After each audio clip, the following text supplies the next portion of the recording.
सिंधुदुर्ग जिल्ह्याच्या सामाजिक आणि राजकीय क्षेत्रात आपल्या कार्याचा ठसा उमटवणारे कैलासवासी श्रीधर नाईक यांचा 35वा स्मृतिदिन कणकवली येथे आयोजित करण्यात आला होता.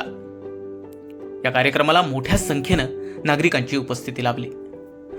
नरडवे नाका येथील श्रीधर नाईक यांच्या पुतळ्याला मान्यवरांच्या हस्ते पुष्पहार अर्पण करून अभिवादन करण्यात आलं. यावेळी मान्यवरांनी श्रीधर नाईक यांना श्रद्धांजली अर्पण केली.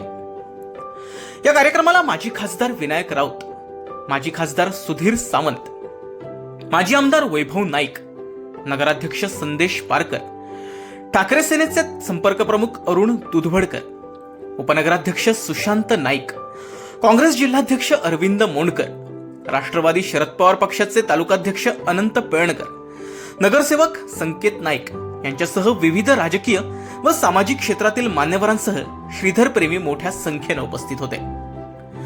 35व्या स्मृतिदिनानिमित्त कैलासवासी श्रीधर नाईक फाउंडेशनच्या वतीनं विविध सेवाभावी उपक्रम राबवण्यात आले. या उपक्रमांमध्ये 200 शेतकऱ्यांना वृक्षरोप देऊन गौरवण्यात आलं. याशिवाय 80 रक्तदात्यांनी रक्तदान केलं आणि शालेय विद्यार्थ्यांना गणवेशाचं वाटप करण्यात आलं. तसेच 15 वायरमन यांनाही रेनकोट प्रदान करण्यात आले. एकूणच विविध सेवाभावी उपक्रमांनी स्मृतिदिन साजरा करण्यात आला.